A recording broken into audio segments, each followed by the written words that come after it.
स्वागत है दोस्तों आज के हमारे इस टॉपिक में जिसका नाम है रिफ्लेक्शन ऑफ लाइट। हम अपने आम जीवन में बहुत सारे ऑब्जेक्ट को देखते हैं। वो देख पाना इसीलिए पॉसिबल होता है क्योंकि उस ऑब्जेक्ट के ऊपर कोई ना कोई सोर्स से जो लाइट रिफ्लेक्ट होकर हमारी आंखों तक पहुंच रहा होता है। जब लाइट किसी नेचुरल या मैनमेड सोर्स की मदद से हमारे जो सरफेस है, किसी भी सरफेस यानी किसी ऑब्जेक्ट के ऊपर जब वो टकराता है और टकराने के बाद वो जो लाइट है वो हमारी आंखों तक आता है, जो हमारी आंखों तक पहुंचता है, उसके बाद ही हम उस ऑब्जेक्ट को देख पाते हैं। क्या होगा अगर कोई लाइट किसी ऑब्जेक्ट के ऊपर जाए लेकिन वो ऑब्जेक्ट उस लाइट को पूरी तरीके से अपने में एब्जॉर्ब कर ले? तो उस कंडीशन में वहाँ का जो कलर हमको देखने के लिए मिलेगा वो कुछ इस प्रकार का होगा, यानी कि वहां से किसी भी तरीके से हमको लाइट नहीं निकलता हुआ दिखाई देगा। जैसे कि एग्जाम्पल के तौर पर हम कुछ इस तरीके से समझते हैं कि एक ये दीवार है, ये दीवार के इस साइड एक लड़का खड़ा है और यहाँ पे एक पेड़ है। तो यहाँ पर क्या हो रहा है कि ये सनलाइट, ये सन है और यहाँ से लाइट निकल रहा है। अब ये जो लाइट है, ये जो सनलाइट है, इस वॉल से, ये जो दीवार है, इस वॉल से टकराने के बाद ये जो लाइट है वो हमारे आंखों तक पहुंचा तो हमें ये वॉल का इमेज तो दिखाई देगा, लेकिन एक ऐसा भी लाइट है जैसे कि ये एक वो लाइट जो इस पेड़ से टकराने के बाद जब ये रिफ्लेक्ट हो रहा है तो ये रिफ्लेक्शन के दौरान ये वॉल उस लाइट को क्या कर ले रहा है, कवर कर ले रहा है। ये लाइट तो क्या हो रहा है, दीवार के पीछे छिप गया। तो इस कंडीशन में इसका शैडो हमें दिखाई, इसका इमेज हमको दिखाई नहीं देगा इसका, क्योंकि ये जो लाइट जो निकल रहा था वो हमारी आंखों तक नहीं पहुंच सका। उस कंडीशन में इसका जो इमेज है वो हमारे आंखों के ऊपर नहीं बनेगा और ना हम इस ऑब्जेक्ट को देख पाएंगे। लाइट के कुछ प्रॉपर्टीज को जानेंगे, जैसे कि लाइट को ट्रेवल करने के लिए किसी भी मीडियम की आवश्यकता नहीं होती है, उसको बिना मीडियम के लाइट ट्रेवल कर सकता है। लाइट का जो स्पीड होता है वो होता है 3 लाख किलोमीटर पर सेकंड। जो प्रकाश है, ये जो रोशनी है वो हमारे इस ब्रह्मांड में, इस अंतरिक्ष में और हमारी इस धरती पे 3 लाख किलोमीटर प्रति सेकंड की रफ्तार से 3 लाख किलोमीटर पर सेकंड के स्पीड से ये ट्रेवल कर रही है। यानी हमारे धरती से चांद तक जाने में करीब इसको 1.2 सेकंड का समय लगता है। अब हम लोग लाइट के कुछ प्रोपेगेशन को हम लोग जानेंगे। तो ये जो लाइट है वो हमेशा किसी भी मीडियम में, वो हमेशा स्ट्रेट लाइन में वो ट्रेवल करता है, चाहे वो वैक्यूम में हो या फिर किसी भी मीडियम में। लाइट जब भी ट्रेवल करेगा तो वो हमेशा स्ट्रेट पाथ को चुनेगा, वो हमेशा स्ट्रेट लाइन में ही ट्रेवल करेगा। जबकि हम जानते हैं कि लाइट को ट्रेवल करने के लिए किसी भी मीडियम की आवश्यकता नहीं होती है। हम लोग देखेंगे रेक्टिलिनियर प्रोपेगेशन ऑफ लाइट। जब लाइट ट्रेवल कर रहा होता है तो कभी कभी बीच में कोई ऑब्जेक्ट आ जाता है, तो जिसके कारण वो उससे टकराकर अगर वो जो ऑब्जेक्ट है, ये डिपेंड करता है ऑब्जेक्ट के सरफेस के ऊपर। तो अगर बहुत सारा स्मूथ या फिर चिकना या फिर रिफ्लेक्टेड ऑब्जेक्ट अगर मिलता है तो ये क्या करता है, अपने रास्ता को बदल देता है, वो थोड़ा रिफ्लेक्ट हो जाता है। या फिर कभी कभी यह भी होता है कि लाइट ट्रेवल कर रहा है, ठीक है, और मीडियम बदल जाता है, यानी कि रेयर और डेंस मीडियम हो जाता है। तो उस दौरान भी ये जो लाइट है वो अपने जो पाथ है, इस पाथ को थोड़ा सा चेंज करता है, मगर हर हाल में वो यहाँ भी वो क्या था कि सीधा ही ट्रेवल कर रहा था और यहाँ भी एक जो पाथ को वो चुनेगा वो भी सीधा ही होगा। हालांकि यहाँ पे कुछ एंगल्स को वो बदलेगा, जिसको हम लोग आगे देखेंगे रे ऑफ लाइट। तो रे ऑफ लाइट क्या होता है कि जब ये जो लाइट है ये क्या करता है कि हमेशा स्ट्रेट लाइन में हमेशा ट्रेवल करता है, ठीक है। तो जैसे कि ए और बी हम कुछ इस प्रकार समझ सकते हैं कि लाइट यहां से निकला है और यहां तक वो ट्रेवल किया है। तो a straight line path of light is called a रे, यानी कि एक सीधा, एक स्ट्रेट लाइन, एक वैसा रास्ता जो क्या हो, स्ट्रेट हो, ठीक है। Straight path, straight line path of light is called a रे। अब ये जो रे है वो कहीं ना कहीं किसी ना किसी सरफेस से वो तो निकल ही रहा होगा। और जब मान लो कि कोई एक ऐसा ऑब्जेक्ट है जहां से ऐसा भी होता है कि केवल एक रे निकल रहा हो, लेकिन बहुत सारा जो हम लाइट, जो सोर्स ऑफ लाइट है, जैसे कि सन हो गया या फिर हमारे घर में यूज होने वाला इलेक्ट्रिक बल्ब हो गया, वहां से एक नहीं बल्कि कई लाइट, है ना, कई ये जो लाइट है उसमें कई रे उससे निकलता है। तो जहां से एक से ज्यादा, ठीक है, काफी ज्यादा मात्रा में ये जो रे निकल रहा हो उसको हम लोग बीम ऑफ लाइट कहते हैं। यानी कि एक से अधिक रे, ठीक है, जहां से ढेर सारा क्या निकल रहा हो, अ बंडल ऑफ लाइट रे is called a beam of light. अब हम लोग जानेंगे कि मीडियम। तो ये जो मीडियम होता है वो हम लोग पहला ट्रांसपेरेंट, ओपेक और ट्रांसलूसेंट, ये 3 प्रकार के मीडियम को हम लोग जानेंगे। तो पहला जो हमारा है ये ट्रांसपेरेंट मीडियम है। ट्रांसपेरेंट मीडियम यानी कि वैसा मीडियम जिसके अंदर से लाइट आसानी से इसको आर पार कर जाए, जिसके अंदर से लाइट गुजर जाए, उसको हम ट्रांसपेरेंट मीडियम के नाम से जानते हैं। जबकि दूसरा होता है ओपेक, यानी कि वैसा मीडियम, ये जो ओपेक मीडियम होता है जिसको लाइट क्या करता है कि उसको क्रॉस यानी कि उसको पार नहीं कर सकता है। अब सरफेस अगर उसका स्मूथ रहा, चिकना रहा, तो वो रिफ्लेक्ट होगा, नहीं तो वहीं पे बिखर कर वो जो लाइट है वो वहीं पर रह जाएगा। यानी कि एक वैसा मीडियम जिसको लाइट क्या है कि पार नहीं कर सकता है, उस प्रकार के मीडियम को हम लोग ओपेक के नाम से जानते हैं, यानी कि उसको हम लोग ओपेक मीडियम कहेंगे। दूसरा होता है ट्रांसलूसेंट, यानी कि वैसा मीडियम, ठीक है, वैसा मीडियम ट्रांसलूसेंट, ठीक है, ऐसा मीडियम जिससे कि लाइट हल्का तौर पे, ठीक है, थोड़ा थोड़ा लाइट उसको क्रॉस कर रहा हो, ठीक है, उस प्रकार के जो मीडियम होते हैं उसको हम लोग ट्रांसलूसेंट मीडियम के नाम से जानते हैं। जैसे कि अगर किसी कागज के ऊपर अगर ऑयल को लगा दिया जाए, तेल को लगा दिया जाए, तो उससे हम देखेंगे कि हल्का हल्का ये जो लाइट है वो क्रॉस कर रहा होता है। या फिर बाथरूम में इस्तेमाल होने वाला जो ग्लास होता है, यहाँ पे डिफरेंस हम समझेंगे कि ग्लास और मिरर के बीच में क्या अंतर है। तो पहला हम देखेंगे कि ग्लास और दूसरा है मिरर जिसके अंदर हमारा इमेज बनता हो, जिसके अंदर इमेज का फॉर्मेशन होता हो, उसको हम लोग मिरर कहेंगे। ये जबकि जो ग्लास होता है उससे लाइट उसको आर पार कर जाता है, उसको क्रॉस कर जाता है, उसको हम ग्लास के रूप में जानते हैं।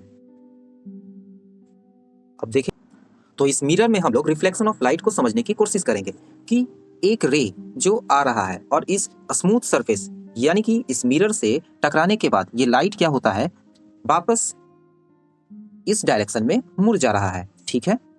तो हम इस प्रकार की घटना को रिफ्लेक्शन ऑफ लाइट के नाम से जानते हैं। अब हम लोग देखेंगे कि लॉ ऑफ रिफ्लेक्शन, ठीक है, रिफ्लेक्शन का कुछ नियम है। तो उस नियम को हम लोग देखेंगे कि ये जो लाइट आ रहा है, ये क्या हुआ कि जब इस सरफेस से जब ये टकराया, ठीक है, तो सरफेस से टकराने के बाद और वो जब वापस से ये जो रिफ्लेक्ट हुआ, तो इस बीच यहाँ पे जो एंगल ऑफ इंसिडेंस है यानी कि आपतित कोण, ठीक है, ये जो इंसिडेंट लाइन है और ये जो रिफ्लेक्टेड लाइन है, ठीक है। तो जब कोई रे या फिर जब कोई लाइट, ठीक है ना, जब वो आ रहा होता है और जब सरफेस पे, ठीक है, टकराने के बाद जब वो मुड़ रहा होता है, तो एंगल ऑफ इंसिडेंस और एंगल ऑफ रिफ्लेक्टेड, ठीक है, यहाँ पे ये जो रिफ्लेक्शन है और ये जो इंसिडेंस है, ठीक है, ये दोनों जो एंगल होता है यानी कि एंगल ऑफ इंसिडेंस और एंगल ऑफ रिफ्लेक्शन, ये दोनों एंगल आपस में बराबर होता है। जबकि हम लोग रिफ्लेक्शन के दूसरे नियम को जानेंगे कि ये जो एंगल ऑफ इंसिडेंस और जो एंगल ऑफ ये जो रिफ्लेक्शन था, ये दोनों एक ही नॉर्मल सरफेस पे घटता है, ठीक है। तो हम लोग दोनों नियम को समझ लिए। पहला क्या था कि the angle of incidence and the angle of reflection are equal, यानी ये जो दोनों कोण है वो क्या है, बराबर है। और दूसरा नियम क्या था कि द इंसिडेंस रे और द रिफ्लेक्टेड रे, ये जो इंसिडेंस रे है और जो रिफ्लेक्टेड रे है वो दोनों क्या होगा, एक नॉर्मल सरफेस पे होगा, ठीक है। At the point of incidence are in the same plane, यानी कि ये दोनों का जो पॉइंट होगा, जो रिफ्लेक्शन होगा, वो दोनों एक ही प्लेन के ऊपर होगा। अब हम लोग देखेंगे फॉर्मेशन ऑफ इमेज। तो फॉर्मेशन ऑफ इमेज, किसी भी इमेज को बनने के लिए सबसे ज्यादा इंपॉर्टेंट क्या होता है कि किसी भी ये जो मिरर है, मिरर के ऊपर रिफ्लेक्शन का होना। देखेंगे कि यहाँ पे कोई एक ऑब्जेक्ट है जिसका नाम हम ए और बी दे दिए। अब क्या हो रहा है कि ये जो एक लाइट है वो इस ऑब्जेक्ट से टकराने के बाद क्या हुआ है, ठीक है ना, ये इस इमेज के ऊपर गया है, ठीक है, यानी कि इसके ऊपर लाइट पहले आया, इसको लाइट इसके ऊपर गया और यहाँ से टकराने के बाद यानी कि किसी भी ऑब्जेक्ट से जब वो लाइट किसी प्लेन मिरर या फिर किसी खास प्रकार का जो मिरर होता है उसके ऊपर जब वो टकराएगा और वहां से जो रिफ्लेक्शन, यहाँ से जो रिफ्लेक्शन का ये जो घटना घटेगा, ये जो अब क्या था कि ये जो आदमी है इसको क्या हुआ, ऊपर से लाइट मिल गया, ठीक है, क्योंकि ये तो सोर्स है नहीं लाइट का। अब जब यहाँ से लाइट चला, ठीक है, तो यहाँ पे क्या हो रहा है, रिफ्लेक्शन हो रहा है, ठीक है, यहाँ से क्या हो रहा है, लाइट इसके ऊपर गया और यहाँ पे रिफ्लेक्शन का घटना घटा और ये वापस हमारी आंखों के ऊपर रिफ्लेक्ट हुआ, ठीक है, जिससे कि हमारे आंखों के अंदर हमारा इमेज जब जिससे कि क्या हुआ कि ये जो लाइट है जब हमारे आंखों तक पहुंचा तो हमें अपना इमेज इस मिरर के अंदर दिखाई दिया। अब हम लोग देखेंगे ये जो प्लेन मिरर, ठीक है, ये जो प्लेन मिरर होता है इसके ऊपर जब इमेज का फॉर्मेशन कैसा होता है, तो सबसे पहला ये जो इमेज का जो प्रॉपर्टीज होता है वो होता है वर्चुअल। अब देखेंगे, पहले जानेंगे इस बात को कि वर्चुअल इमेज और रियल इमेज में क्या होता है। तो वैसा इमेज जो, ठीक है, हम किसी भी स्क्रीन के ऊपर उसके इमेज को नहीं बना सकते हैं, नहीं ला सकते हैं, उसका जो फॉर्मेशन होता है वो किसी स्क्रीन के ऊपर नहीं हो सकता है, उस प्रकार के इमेज को हम लोग वर्चुअल इमेज कहते हैं। लेकिन कुछ इमेज, वैसे इमेज जिसका जो फॉर्म्ड है वो किसी स्क्रीन के ऊपर होगा, जब किसी स्क्रीन के ऊपर, ठीक है, कोई इमेज बनेगा तो उस प्रकार के इमेज को हम लोग रियल इमेज जानेंगे। जैसे कि जो हमारा आंख है तो हमारे आंख के अंदर जो बनने वाला जो इमेज होता है वो रियल होता है, जबकि जो हम मिरर देखते हैं उस मिरर के अंदर जो हमारा इमेज बन रहा होता है वो वर्चुअल इमेज होता है। अब किसी प्लेन मिरर के ऊपर जब इमेज बनता है तो वो हमेशा इरेक्ट यानी कि हमेशा सीधा बनता है, यानी कि हम जान गए क्या कि ये जो वर्चुअल इमेज होगा, जब भी वर्चुअल इमेज होगा वो कैसा होगा, इरेक्ट होगा यानी कि सीधा होगा, जबकि जो रियल इमेज होता है वो हमेशा इन्वर्टेड यानी कि उल्टा बनता है। कौन, रियल इमेज। और वर्चुअल जो इमेज होता है वो सीधा बनता है, यानी कि एक इरेक्ट बनता है, जो सीधा है उसको हम लोग इरेक्ट के नाम से जानेंगे और जो उल्टा इमेज होता है उसको हम लोग वर्चुअल के नाम से जानेंगे। अब हम लोग जानेंगे स्फेरिकल मिरर के प्रकार, यानी कि कई टाइप्स ऑफ स्फेरिकल मिरर, कई टाइप्स के हम लोग स्फेरिकल मिरर का इस्तेमाल करते हैं, जिसमें कि पहला होता है हम लोग का कनकेव मिरर। तो कनकेव मिरर उस प्रकार का जो मिरर होता है, ठीक है, ये इस तरह का एक स्फेरिकल मिरर है जिसका जो बाहरी सतह है, ये जो आउटर सरफेस होता है वो क्या होता है, कलर किया हुआ होता है, ठीक है, और जो कनकेव मिरर है ये कुछ अंदर इस प्रकार से धंसा होता है, जबकि जो कॉन्वेक्स मिरर होता है, ये कॉन्वेक्स मिरर, ठीक है, ये अंदर से, ठीक है, ये अंदर की ओर रंगा होता है और इसका ऊपरी सतह से लाइट रिफ्लेक्ट करता है, ठीक है। अब लाइट इस सरफेस पे आकर टकराएगा और यहाँ से ये रिफ्लेक्ट करेगा, जबकि ये हमारा कौन सा हो गया, इसको हम लोग लिख देते हैं यहाँ पे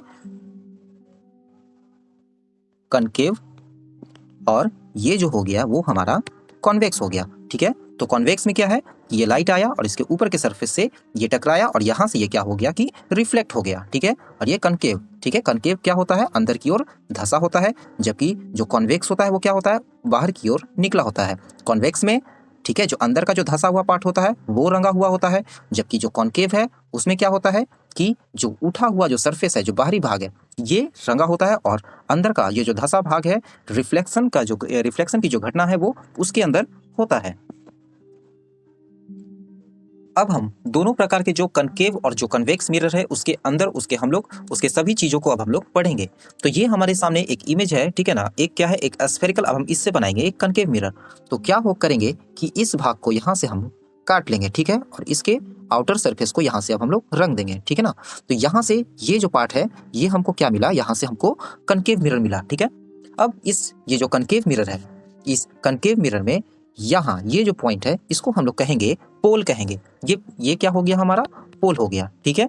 ये क्या होता है, ये सेंटर पॉइंट होता है किसका, इस सरफेस का। ये जो कनकेव मिरर है, कनकेव मिरर का किसी भी, ठीक है, कनकेव मिरर का जो सेंटर पॉइंट होता है उसको हम लोग क्या, किस नाम से, उसको हम लोग पोल के नाम से जानते हैं। और जबकि हम लोग कन्वेक्स मिरर जब हम लोग कन्वेक्स मिरर देख रहे हैं तो इसका पोल कौन हो गया, इसका पोल हमारा यहाँ होगा। क्यों, क्योंकि इसमें हम क्या करेंगे, इसको अंदर की ओर से इसको रंगेंगे, ठीक है ना। ये अंदर की ओर से ये रंग दिए, ये हमारा क्या मिला, ठीक है, ये हमारा मिला कन्वेक्स मिरर, ठीक है। और ये इस कन्वेक्स मिरर का ये जो पॉइंट है वो पोल के नाम से, ये जो पॉइंट है ये क्या हुआ, ये पोल के नाम से जाना जाएगा। ये हमारा पोल हुआ। अगला हम लोग देखेंगे centre of curvature. Centre of curvature क्या होता है कि किसी भी स्फेरिकल मिरर का, ठीक है ना, किसी भी स्फेरिकल मिरर का वो सेंटर होता है, ठीक है। अब पॉइंट से उस सेंटर को, ये जो बीच का डिस्टेंस है जिसको हम लोग सर्कल में रेडियस के नाम से भी जानते हैं, यानी कि जिसको हम लोग त्रिज्या कहते हैं, रेडियस कहते हैं, यानी कि स्फेरिकल मिरर का वो जो रेडियस होता है उस रेडियस को हम लोग सेंटर ऑफ कर्वेचर के नाम से जानते हैं।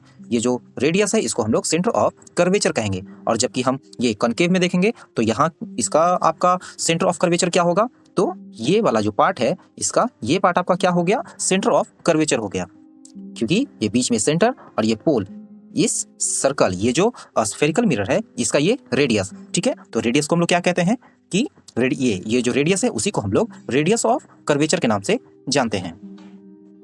अब हम लोग देखेंगे फोकस और फोकल लेंथ के बारे में, ठीक है। तो क्या है कि ये जो प्रिंसिपल एक्सिस है, ठीक है, इसके पैरेलली ये कोई लाइट आता है, ठीक है। और लाइट आने के बाद इस जो कनकेव मिरर है इसके सरफेस से इसके टकराने के बाद ये क्या करता है कि वापस से जिस पॉइंट की ओर मुड़ता है, जिस पॉइंट से ये होकर गुजरता है, ठीक है ना, जिस पॉइंट पे ये आता है इसको हम लोग उसका फोकस कहते हैं, ठीक है। ये उसका क्या कहलाएगा, ये जो पॉइंट है ये इस स्फेरिकल जो कनकेव मिरर है, ठीक है, उसका ये फोकस कहलाएगा। अब ये जो फोकस होता है, पोल से ये फोकस की दूरी और फोकस से सेंटर की दूरी आपस में बराबर होती है, यानी कि ये जो पोल है, पोल से जितने डिस्टेंस पे आपका फोकस होगा उससे उतना ही डिस्टेंस पे आपका क्या होगा कि सेंटर होगा, यानी कि त्रिज्या का ये आधा होता है, ठीक है। इसको हम इस तरीके से भी समझ सकते हैं।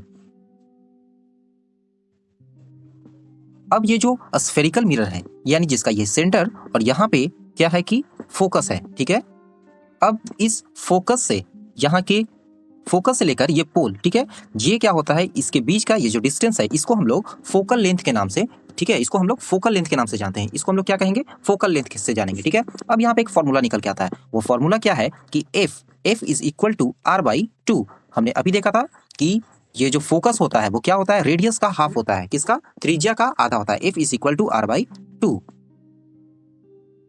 अब हम लोग कि ये जो कनकेव मिरर है, कनकेव मिरर के अंदर किसी जो ऑब्जेक्ट है, किसी वस्तु का जो इमेज कैसा बनेगा, उसका पोजीशन कहाँ होगा, उस ऑब्जेक्ट का पोजीशन हम कहाँ रखेंगे तो हमारा इमेज कहाँ होगा, उसका नेचर कैसा होगा, तो इन सभी चीजों को हम लोग जानेंगे, ठीक है। तो ये है हमारा क्या, ये हमारा कनकेव मिरर को हम ले लिए हैं, ठीक है। ये हमारा कौन सा, ये हमारा कनकेव मिरर है, ठीक है। ये हमारा कनकेव मिरर हो गया। अब इस कनकेव मिरर में कि हम यहाँ पे क्या लिए हैं, एक ऑब्जेक्ट को लिए हैं। कनकेव मिरर में हमेशा कभी भी जब हम ऑब्जेक्ट को लेंगे या फिर किसी भी मिरर में जब हम किसी भी ऑब्जेक्ट को लेते हैं तो हम उसका नाम लिखते हैं, ठीक है। और उसके नाम को हमेशा हम ए और बी के नाम से हमेशा उसको डिनोट करेंगे, ठीक है ना। हमेशा ऑब्जेक्ट जब भी लेंगे उसको ए और बी के नाम से उसको डिनोट करेंगे, ठीक है। अब देखिए क्या होता है कि ये जो ऑब्जेक्ट है इससे क्या है, ये लाइट गया, ठीक है, इससे लाइट जा रहा है और उससे टकराने के बाद, ठीक है, इसका जो फोकस है ना, पोल और सेंटर के बीच में क्या है, ये फोकस है। तो ये जो लाइट गया ऑब्जेक्ट से निकल कर कोई लाइट जा रहा है, ठीक है। और जाने के बाद क्या हो रहा है कि इस मिरर से टकराने के बाद ये क्या होगा, हमेशा एक रूल है कि जब भी कोई लाइन, कोई रे, जब भी कोई जो रे है, जब ये हमारा ये पूरा प्रिंसिपल एक्सिस हो गया, ठीक है ना, इस प्रिंसिपल एक्सिस के ये हमेशा क्या चलता है, पैरेलल चलता है। क्यों, क्योंकि लाइट हमेशा स्ट्रेट लाइन में, ठीक है, स्ट्रेट पाथ फॉलो करता है, ठीक है। तो वो क्या किया, वो सीधे गया इस कनकेव मिरर के सरफेस से ये टकराया और टकराने के बाद इधर की ओर ये रिफ्लेक्ट हो गया और रिफ्लेक्ट होने के बाद हमेशा फोकस से गुजरेगा। इस बात को ध्यान से याद रखना है, ठीक है ना, कि लाइट किसी भी प्रकार के स्फेरिकल मिरर या किसी भी मिरर से जब वो टकरा कर जब वो रिफ्लेक्ट होता है तो हमेशा फोकस से ही गुजरता है, ठीक है। तो क्या हुआ कि इससे लाइट टकराया और फोकस से गुजरा, ठीक है। अब दूसरा को भी देख रहे हैं, ठीक है, वो भी टकरा कर क्या हो रहा है कि फोकस से गुजर जा रहा है, ठीक है ना। यानी कि इस प्रकार का यहाँ पे कोई भी जो लाइट है, ठीक है ना, वो जो आपका ऑब्जेक्ट का पोजीशन क्या है, तो इन्फिनिटी से अनंत से कोई लाइट आ रहा है, स्फेयर से क्या हो गया, टकराया, तो उसका इमेज का फॉर्मेशन कहाँ होगा, वो आपका जो इमेज है वो फोकस वो जो इमेज है आपका, वो इमेज आपका कहाँ बनेगा, वो इमेज आपका फोकस पे ही बनेगा। इमेज इसका कहाँ बनेगा, अगर ऑब्जेक्ट आपका इन्फिनिटी में है तो इमेज आपका फोकस पे बनेगा। अब देखिए एक बात और कि इसका नेचर कैसा होगा, ये कैसा बनेगा, तो इसका नेचर क्या होगा, वो रियल बनेगा, ठीक है। और कैसा बनेगा, एक पॉइंट साइज का बनेगा, ठीक है। कैसा बनेगा, पॉइंट साइज का बनेगा और रियल इमेज बनेगा, ठीक है। अब हम लोग देखेंगे दूसरा कंडीशन कि अब ये जो हमारा इमेज है, ठीक है, ये कहाँ है, इन्फिनिटिव और सेंटर के बीच में। यानी कि जब कोई ऑब्जेक्ट इन्फिनिटिव और सेंटर के बीच में होगा तो ठीक है, ये ऑब्जेक्ट से ये लाइट गया, ये क्या है, ये कनकेव मिरर से ये टकराया और टकराने के बाद अभी मैंने बताया था कहाँ से गुजरेगा, फोकस से गुजरेगा। अभी मैंने बताया था कि कहाँ से गुजरेगा, तो फोकस से गुजरेगा, ठीक है। तो यहाँ गया, टकराया और फोकस से गुजरा। और दूसरा, ये जो दूसरा है वो हमेशा सेंटर से गुजरेगा। एक कहाँ से गुजरेगा, एक फोकस से और दूसरा सेंटर से। लेकिन जब इन्फिनिटिव से, जब कोई अनंत से जब कोई लाइट आ रहा होता है तो उस केस को छोड़कर बाकी हर केस में आप याद रखेंगे कि जो लाइट है वो कहाँ से आपका गुजरेगा, वो आपका सेंटर से होकर गुजरेगा और एक फोकस से होकर गुजरेगा। और जब दोनों, ठीक है, जब ये टकराया और स्केल से क्या कीजिएगा, फोकस से एक स्ट्रेट लाइन को खींच लीजिएगा। और दूसरा, ठीक है, ये ऑब्जेक्ट के ऊपर रखना है स्केल को और सेंटर से होते हुए दूसरे लाइन को खींच लेना है।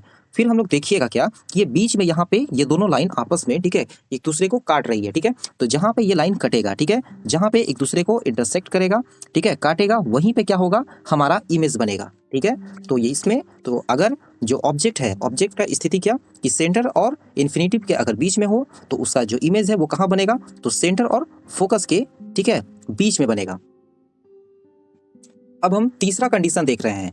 तीसरा कंडीशन कब, जब ये जो ऑब्जेक्ट है, अब ऑब्जेक्ट को हम कहाँ रखे हैं, सेंटर पर रखे हैं, ठीक है। तो क्या हो रहा है कि यहाँ से ऑब्जेक्ट से एक लाइट निकला, ठीक है, और पहले क्या बताएं कि पहले वो टकराकर एक फोकस से गुजरेगा, ठीक है। पहला लाइट टकराने के बाद कहाँ, फोकस से गुजरेगा, ठीक है। और दूसरा लाइट, ये जो ऑब्जेक्ट है और यहाँ सेंटर है, ठीक है ना, चूंकि सेंटर नीचे ही है तो दूसरा लाइट भी नीचे से गुजरेगा, ठीक है। तो दूसरा लाइट कहाँ से गुजर रहा है, नीचे से गुजर रहा है।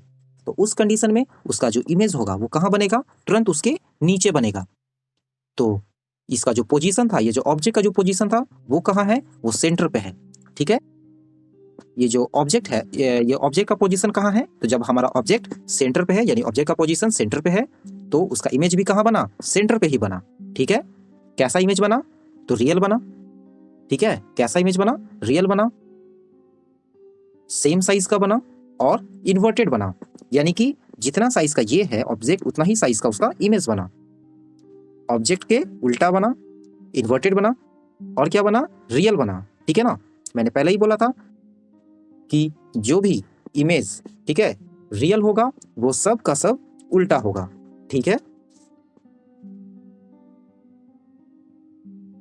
अब हम लोग तीसरे कंडीशन को देखते हैं। तीसरा कंडीशन में क्या कि जब हमारा ऑब्जेक्ट सेंटर और फोकस के बीच में है, तो क्या, तो सेंटर और फोकस में बीच में है तो लाइट गया, ठीक है। इससे क्या होता है, टकराने के बाद फिर हम क्या करेंगे, उसको फोकस से होकर गुजारेंगे, ठीक है। दूसरा लाइट को क्या करेंगे हम लोग, सेंटर से गुजारेंगे। दूसरा को कहाँ करेंगे, सेंटर से गुजारेंगे, ठीक है। और इस लाइट को हम सीधा पीछे, ठीक है, इसको पीछे तक ले जाएंगे, ठीक है। हालांकि हम अभी कंफ्यूज हो जाइएगा, ठीक है ना। तो यहां से लेंगे और, ठीक है, एक फोकस से गुजरा और दूसरा को क्या करेंगे हम लोग, पीछे सेंटर से ले जाएंगे, ठीक है, क्योंकि सेंटर हमारा पीछे रह गया है। तो एक बोले ना, एक फोकस है तो डायरेक्ट फोकस से नहीं, फोकस से जब भी जाएगा तो रिफ्लेक्ट होने के बाद जाएगा, ठीक है। और दूसरा लाइट हमारा क्या है, दूसरा जो ये है वो हमारा सेंटर से होकर गुजरा। अब देखिए दोनों कहाँ पे हुआ, ये यहाँ पे, ठीक है, आपस में दोनों मिला लाइन, तो हमारा ये इमेज है जो यहाँ पर बनेगा, ठीक है। तो क्या इसमें जब ऑब्जेक्ट कहाँ है आपका, सी और एफ के बीच में, सेंटर और फोकस के बीच में है, ठीक है। तो इमेज का पोजीशन क्या होगा, तो ये जो इन्फिनिटिव है और सेंटर, ठीक है, आपका इमेज कहाँ बना, तो इन्फिनिटिव और सेंटर के बीच में बना। कैसा इमेज बना, रियल बना, ऑब्जेक्ट के कंपेयर में इनलार्ज्ड, बड़ा बना और उल्टा बना। अब हम लोग देखेंगे इसके अगले कंडीशन में, कहाँ कि अगर कोई ऑब्जेक्ट किसी फोकस के ऊपर हो तो क्या होगा, तो वो पहले क्या होगा कि लाइट निकलेगा एक, ठीक है, टकराएगा, ठीक है, और यहां से क्या होगा, रिफ्लेक्ट होगा और फोकस से गुजरेगा, ठीक है। दूसरा क्या होगा, सेंटर से गुजारेंगे, ठीक है। अब यहां देखिएगा तो क्या है ना कि ये धीरे धीरे क्या हो रहा है, आगे की ओर, ठीक है ना। यहाँ पे इसका गैप ज्यादा था, धीरे धीरे कम हो रहा है, यानी कि इसको मिलते मिलते ये काफी दूर जाकर आपस में मिलेगा, ठीक है। तो काफी दूर मतलब कहाँ, तो वो इन्फिनिटी में, यानी कि इसका जब ऑब्जेक्ट कहाँ हो, फोकस पे हो, ठीक है, ऑब्जेक्ट कहाँ हो, फोकस के ऊपर हो तो उसका इमेज कहाँ बनेगा, इन्फिनिटिव यानी कि अनंत में बनेगा।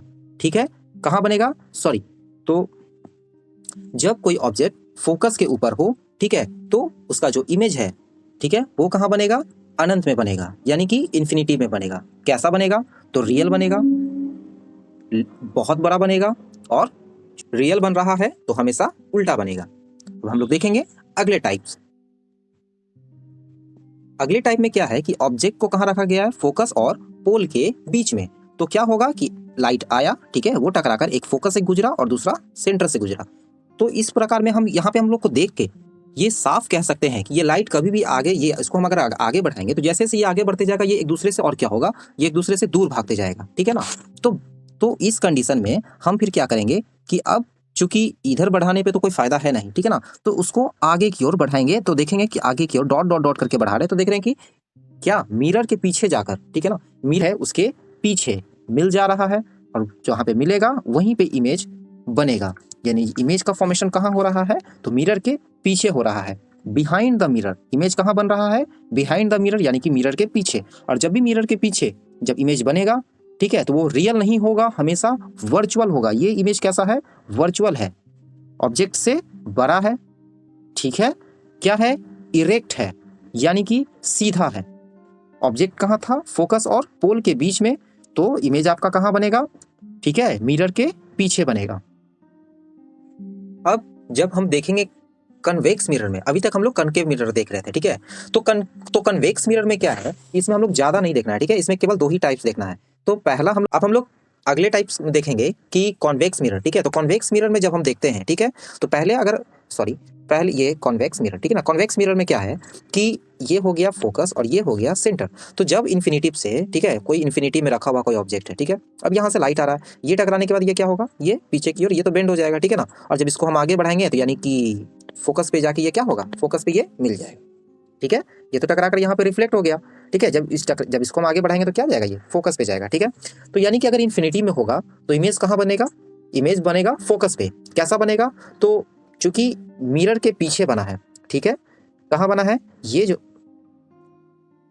ठीक है, ये जो मिरर है, ये जो कॉन्वेक्स मिरर है, ठीक है, ये कॉन्वेक्स मिरर के कहाँ बन रहा था, ये पीछे बन रहा था, ठीक है ना। तो पीछे बन रहा था तो हमेशा क्या होगा, पीछे बनने वाला जो इमेज होगा वो हमेशा वर्चुअल होता है, ठीक है ना। वो कैसा होता है, हमेशा वर्चुअल होता है। और उसका जो नेचर होगा, सॉरी, वो नेचर उसका क्या है, वर्चुअल होगा और पॉइंट साइज का, ठीक है ना। फोकस पे बन रहा है वहां पे पॉइंट साइज का, यानी कि बहुत ही छोटा होगा। जबकि हम लोग अगला कंडीशन इसका देखेंगे, इसमें केवल दो ही कंडीशन पढ़ना है, एक तब जब इन्फिनिटी में, जो कि अभी हम लोग देख लिए। दूसरा कंडीशन हम इसका कब देखेंगे कि ये, ठीक है, ये कॉन्वेक्स, ये जो हमारा मिरर है, ये इसमें जो इमेज है वो कहाँ है, इन्फिनिटिव, ठीक है, इन्फिनिटिव, और यहाँ पे ये पोल है, इन्फिनिटिव और पोल के बीच में है, ठीक है। अब यहाँ से आया कोई लाइट, ये तो टकरा कर ये का क्या हो गया, ये तो मुड़ गया, ठीक है ना। और ये जो टकराया हुआ है, ठीक है ना, ये कहाँ से गुजरेगा, ये फोकस से गुजरेगा, ठीक है। और जो इसका दूसरा है लाइट कहाँ से गुजरेगा, सेंटर से गुजरेगा, ठीक है। दूसरा कहाँ से गुजरेगा, सेंटर से। तो ये यहाँ पे कटा, तो यहाँ पे ये क्या होगा, इमेज का फॉर्मेशन होगा, ये इमेज बनेगा, ठीक है। कैसा इमेज बन रहा है, तो इमेज बन रहा है वर्चुअल बन रहा है, छोटा बन रहा है ऑब्जेक्ट से, और चूंकि वो सीधा बन रहा है ना। जब वर्चुअल बन रहा है तो सीधा बनेगा। कहाँ बनेगा, तो इमेज का जो पोजीशन होगा क्या होगा, वो बिटवीन किसके, फोकस और पोल के। ये जो पोल है और ये जो फोकस है उसके बीच में बनेगा, ठीक है। अब हम लोग कुछ बातों को और जानेंगे, जैसे कि मान लीजिए देखेंगे कि एक ऑब्जेक्ट है, ठीक है ना, कि एक ऑब्जेक्ट है जो जिसकी दूरी, जो डिस्टेंस है। पहले एक बात को समझना बहुत जरूरी है कि ऑब्जेक्ट यानी किसी भी वस्तु की दूरी को हम लोग यू से लिखते हैं, यू, ठीक है। ये क्या हो गया, वस्तु की दूरी। भी बराबर क्या हो गया, जो उसका इमेज बनता है, जो प्रतिबिंब बनता है, ठीक है। और एफ का मतलब तो आप लोग जानते हैं कि एफ मतलब क्या हो गया, फोकस हो गया, ठीक है। दूसरी बात कि अगर अवतल दर्पण की बात हम लोग करेंगे, तो अवतल दर्पण में जब हम लोग इस डायरेक्शन में जाएंगे तो पॉजिटिव होगा, इस डायरेक्शन में जाएंगे तो निगेटिव होगा, ठीक है। और अगर उत्तल दर्पण रहता, ठीक है, तो उत्तल दर्पण में भी अगर हम इधर जाएंगे तो क्या होगा, हमारा पॉजिटिव होगा, और अगर हम इस डायरेक्शन में जाएंगे तो क्या होगा, निगेटिव वैल्यू लेंगे, ठीक है ना। निगेटिव क्या होगा, नहीं होगा, ये कहने का मेरा कुल मतलब ये है कि अगर हम, है ना, इस डायरेक्शन में इस डायरेक्शन में, ठीक है, कोई वैल्यू दिया जाए रहेगा तो उसको हम लोग पॉजिटिव, उसका जो मान होगा वो हम पॉजिटिव लेंगे, और अगर इस इधर होगा तो निगेटिव लेंगे, ठीक है। फिर हम लोग क्या देखेंगे कि जैसे कि ये दर्पण है, ठीक है, अगर प्रतिबिंब ऊपर और नीचे, अब इसमें ये समझना है, ठीक है ना। तो इसका जो जो क्या, ये कौन सा दर्पण है, ये है कनकेव यानी कि अवतल दर्पण। तो अवतल दर्पण में अगर नीचे कोई भी प्रतिबिंब बनेगा तो वो हमेशा पॉजिटिव यानी कि हमेशा बड़ा होगा, और जब भी ऊपर बनेगा तो निगेटिव यानी कि छोटा होगा, ठीक है। और अगर उत्तल होता तो ऊपर में यहाँ पे क्या बनता, बड़ा बनता, और नीचे में बनता तो छोटा बनता, ठीक है। उत्तल दर्पण में ऊपर में अगर प्रतिबिंब बन रहा है तो हमेशा बड़ा बनेगा, ठीक है, और नीचे बनेगा तो छोटा बनेगा, जबकि अवतल में ऊपर बनेगा तो छोटा बनेगा, है ना, और नीचे बनेगा तो बड़ा बनेगा, यानी कि मैग्नीफाइंग बनेगा, वस्तु से बड़ा बनेगा। अब कुछ क्वेश्चंस को हम एक क्वेश्चंस को देख लेते हैं। क्वेश्चंस मेरा क्या कह रहा है कि हमारा क्वेश्चन है जैसे कि एक ऑब्जेक्ट है, ठीक है, एक वस्तु है जो कितना है, 30 सेंटीमीटर दूर है, किससे, ये जो हमारा अवतल दर्पण है, ये जो कनकेव मिरर है, इससे कितना है, 30 सेंटीमीटर दूर है, फोकस भी इसका 20 दे रखा है, ठीक है। तो पूछ रहा है इमेज, इसका जो प्रतिबिंब बनेगा वो कहाँ बनेगा। तो चूंकि फोकस 20 दे रखा था, यहाँ से अगर 20 हम सेंटर ले लेते हैं, ठीक है, तो उस मेथड से भी बनाते तो मेरा ये निकलता, फिर यहाँ पे हम माप लेते, ठीक है। लेकिन सब जगह ये सब काम नहीं ना करना है। अगर मान लीजिए किलोमीटर में रहता निकालने के लिए, तब क्या करते हैं, है ना, जब बड़ा इंजीनियर बनिएगा तो ये सब छोटा छोटा आंकड़ा थोड़ा ही ना होगा, बड़ा बड़ा कैलकुलेशन कीजिएगा। तो यहाँ पे तो आप ये सब काम कर लीजिएगा कि ड्रॉ कर लिए, उसका वैल्यू निकाल लिए। हम लोग सीख रहे हैं क्लास 10th को पास करने, सिर्फ जो क्लास 10th को ही पास करना हमारा मकसद थोड़ी ना है। आगे आप लोग इंजीनियर बनिएगा, डॉक्टर बनिएगा, और भी कहीं कहीं जाइएगा, तो टू द बियॉन्ड, है ना, अपर लेवल का सोचना है।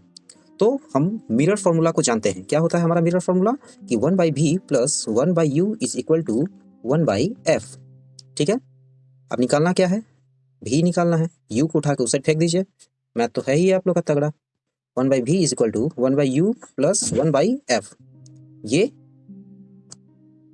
ये अब हम v के वैल्यू निकाल लेंगे। तो फॉर्मूला हमारा क्या है, इसमें पुट करेंगे 1/v is equal to 1/f minus 1/u।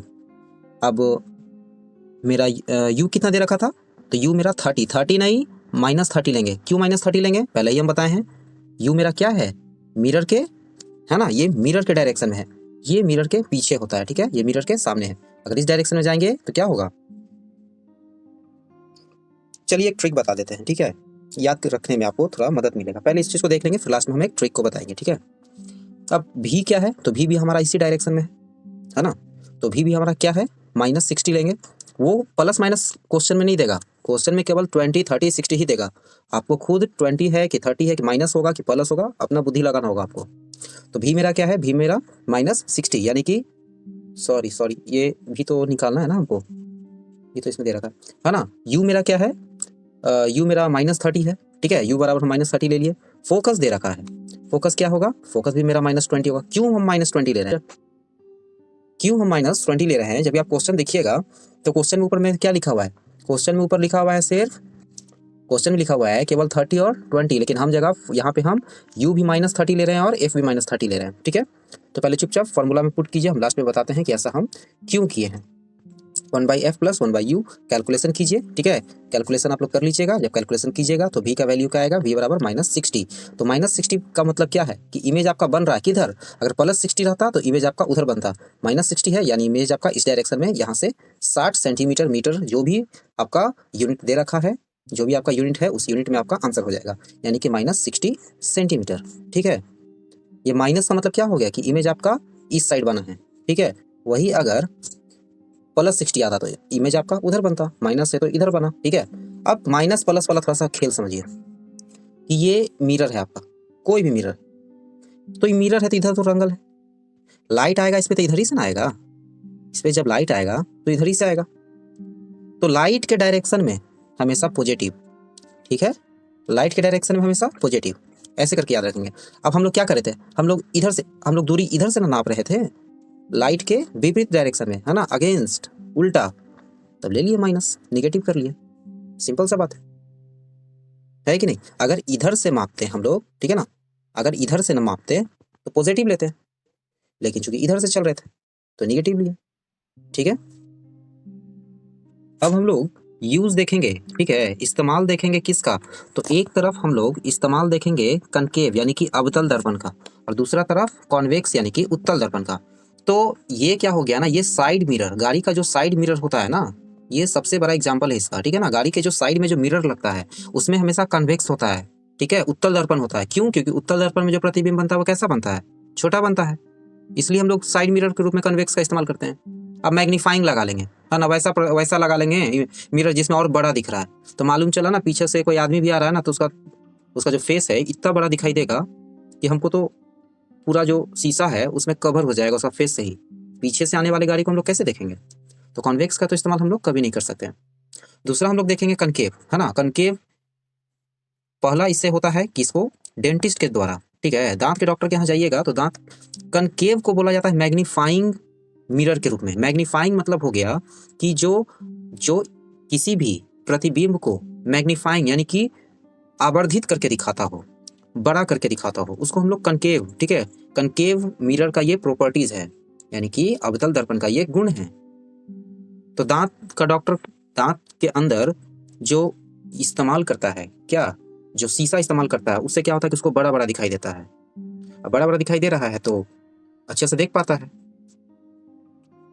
दूसरा, जब आप शेविंग करने जाते होंगे, ठीक है, सलून में, तो देखते होंगे कि पूरा फेस आपका एकदम बड़का बड़का दिख रहा है ना। तो कोई भी मिरर जिसमें आपका फेस बड़ा दिख रहा है तो अवतल यानी कि कनकेव, और छोटा दिख रहा है तो कॉन्वेक्स। ठीक है, मिलते हैं अगले हम नेक्स्ट टॉपिक लेंस के एक्सरसाइज में, है ना। जब हम लोग लेंस पढ़ेंगे तो हम फिर से आपको प्रकट दिखेंगे। और जब तक अभी तक आप लोग सब्सक्राइब जो लोग नहीं किए हैं, अगर सेशन हमारा अच्छा लग रहा है तो आप लोग सब्सक्राइब कीजिए और दोस्तों को भी शेयर कीजिए, ताकि हमको इस तरीके का जो वीडियो बनाते हैं उससे क्या हो कि हमको काफ़ी ज़्यादा मोटिवेशन मिले, है ना। जब मोटिवेशन मिलेगा तब हम भी क्या करेंगे कि और ज़्यादा से ज़्यादा वीडियोस बनाएंगे। ठीक है, तो ठीक है, मिलते हैं फिर अगले नेक्स्ट वीडियो में। तब तक के लिए गुड बाय।